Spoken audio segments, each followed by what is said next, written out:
Bonjour, vous êtes sur Décideur TV, c'est Lex Inside. Au programme de ce numéro, on va parler du bilan des mesures de transformation de la justice sous le quinquennat d'Emmanuel Macron. On parlera également de la protection des lanceurs d'alerte et enfin de la loi Egalim 2. Pour débuter cette émission, j'ai le plaisir de recevoir Jean-Paul Trantiet, avocat et senior fellow de l'Institut Montaigne, pour parler du bilan des mesures de transformation de la justice sous le quinquennat d'Emmanuel Macron. Jean-Paul Trantiet, bonjour. Bonjour. Alors, est-ce que les promesses du candidat Emmanuel Macron en matière de justice ont été tenues? Comme tous les bilans, c'est un bilan contrasté. Il y a des aspects très positifs, il y a des aspects un peu insuffisants, et puis il y en a dont il est difficile de faire le bilan aujourd'hui. Un quinquennat, par définition, c'est 5 ans, et les grandes mesures qu'on prend, c'est rare qu'elles aient des effets sur les 5 premières années. Pour essayer d'être plus concret, l'augmentation des moyens accordés à la justice, c'est incontestablement un succès. C'est plus 33% en termes budgétaires, je crois de l'ordre de 7500 équivalents temps plein créés en termes d'emploi dans le secteur de la justice. Donc ça, c'est très bien. Même si certains font valoir que les moyens vont d'abord à l'administration pénitentiaire? Ce n'est pas tout à fait vrai. Enfin, d'abord, ça dépend ce qu'on appelle d'abord. L'administration pénitentiaire, en termes d'effectifs, elle a dû recevoir à peu près 40% des nouveaux emplois créés. Donc ça veut dire que 60% sont allés dans les autres fonctions de justice et notamment dans les juridictions. Donc ce n'est pas tout à fait essentiellement pénitentiaire. Donc ça, c'est l'aspect, j'allais dire, le plus positif. Il y a un autre aspect positif, c'était la simplification des juridictions, le rassemblement des juridictions de première instance dans les tribunaux judiciaires aujourd'hui, qui apporte quand même, sans suppression d'ailleurs de juridictions, mais apporte quand même beaucoup de visibilité pour le citoyen. L'aspect peut-être le plus négatif, si je peux me permettre, c'est le nombre de places de prison. Donc 15 000 promises, 7 000 réalisées. Il y a des explications, on pourrait y revenir si le sujet vous intéresse. Et puis beaucoup de sujets, de chantiers qui ont été ouverts de façon tout à fait intéressante et dont il est un peu tôt pour dresser le bilan. La justice des mineurs, par exemple, le raccourcissement ou la simplification des procédures judiciaires civiles, la meilleure application de la politique pénale. Et dernièrement, parce que ça, ce n'était pas une promesse du candidat, mais c'est apparu pendant son mandat, l'action sur les violences intrafamiliales, qui est à la fois du ministère de l'Intérieur et du ministère de la Justice, mais dans lequel un gros effort a été fait.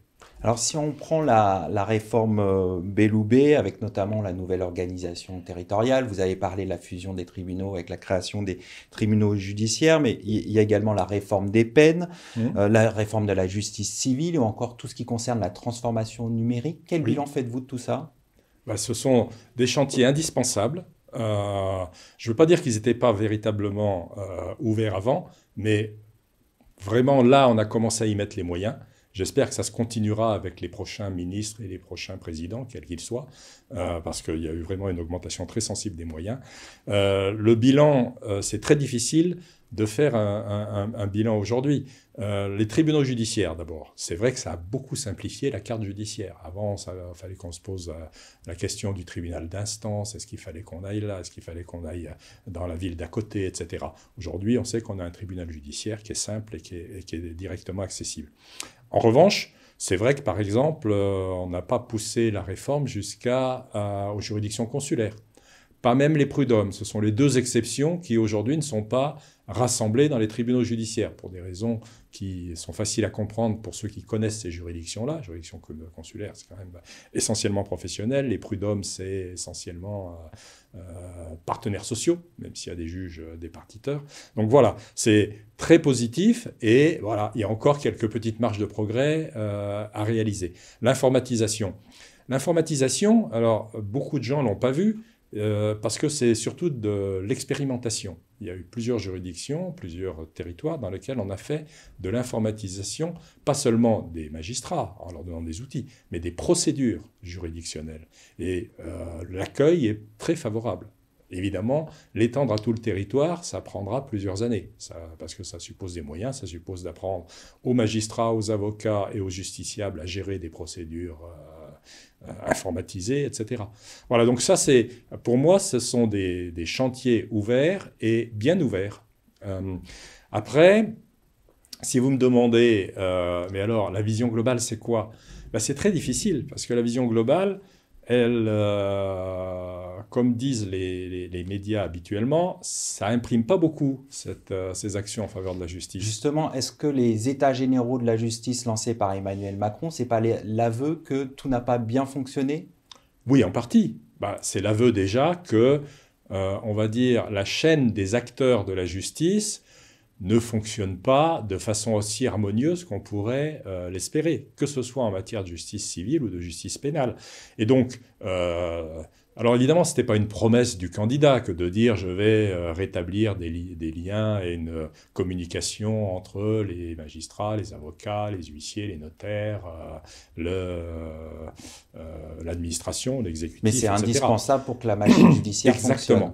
Exactement. Par définition, c'est implicite à tout programme politique, parce que si on n'a pas ça dans l'idée, et ça n'a pas vraiment, effectivement, fonctionné.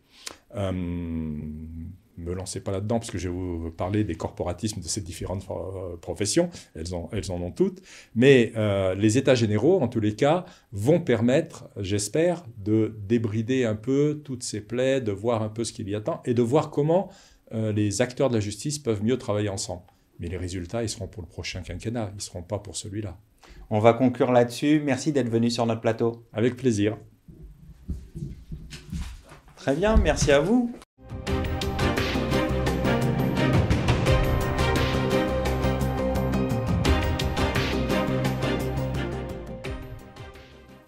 Bonjour, vous êtes toujours dans Lex Inside sur Décideur TV. On parle de la protection des lanceurs d'alerte tout de suite avec mon invité Arthur de Thomas, associé chez Hogan Lovells. Arthur de Thomas, bonjour. Bonjour Arnaud Vimourier. Alors, il y a des propositions de loi sur la protection des lanceurs d'alerte. Quels sont les apports de ces textes? En fait, il y a deux propositions de loi différentes. Une sur la protection effectivement du statut des lanceurs d'alerte, et l'autre qui viserait à faire évoluer tout le dispositif anticorruption. Je suis pas sûr que l'Assemblée nationale ait le temps d'évoquer ce deuxième texte avant la fin de la session législative en février. J'en parlais avec un député hier qui me disait qu'il n'était pas certain qu'il arriverait à le faire passer. Donc le texte qui nous concerne le plus, c'est celui sur la protection des lanceurs d'alerte, qui vise à la fois faire évoluer la définition de ce qu'est un lanceur d'alerte et améliorer la protection des lanceurs d'alerte eux-mêmes. Ça veut dire qu'il y a des lacunes actuellement dans notre droit positif? En fait, sur la définition, c'est pas réellement une lacune, c'est que la définition de la loi française, de la loi Sapin 2, elle met vraiment l'accent sur le désintéressement nécessaire dont doivent être animés les lanceurs d'alerte. Le désintéressement, c'est une notion qui est un peu compliquée. Est-ce que un lanceur d'alerte qui, par ailleurs, réclame des indemnités au prud'homme à son employeur peut être considéré comme désintéressé? Clairement, la jurisprudence européenne dit que oui. En France, on aime bien discuter ce sujet-là, et donc, pour essayer d'améliorer cette situation, de la préciser, cette proposition de loi vise à changer la définition pour évacuer cette notion de désintéressement et arriver à quelque chose qui fasse référence à une contribution financière, une rétribution financière directe.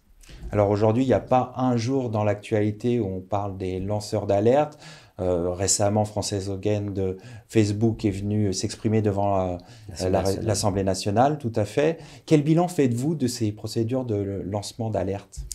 En fait, le bilan est un tout petit peu mitigé en France parce que le dispositif a été long à mettre en place et n'est pas toujours très simple.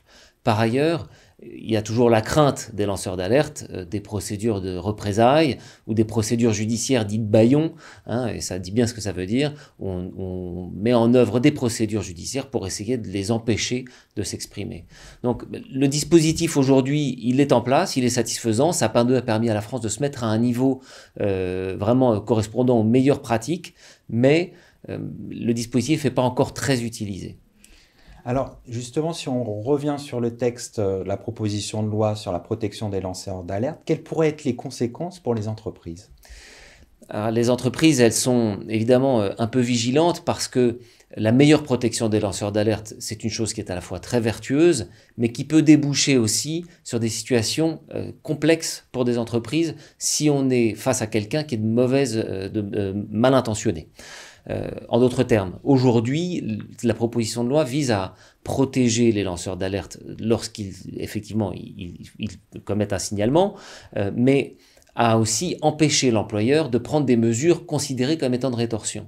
Mais il y a certaines mesures qui ne sont pas nécessairement des mesures de rétorsion, qui sont des mesures de gestion des ressources humaines de la société, qui pourraient être empêchées par une personne lançant une alerte potentiellement artificielle.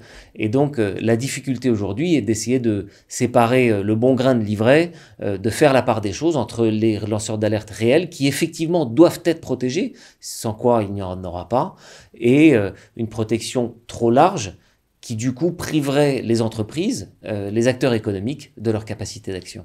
En définitive, en un mot, est-ce que cette proposition de loi pourrait être une avancée pour la protection des lanceurs d'alerte? Oui, c'est une avancée pour la protection des lanceurs d'alerte. C'est surtout une meilleure définition des sujets et tout le monde doit se satisfaire d'une loi plus précise. Arthur de Thomas, merci pour ce décryptage. Je vous en prie.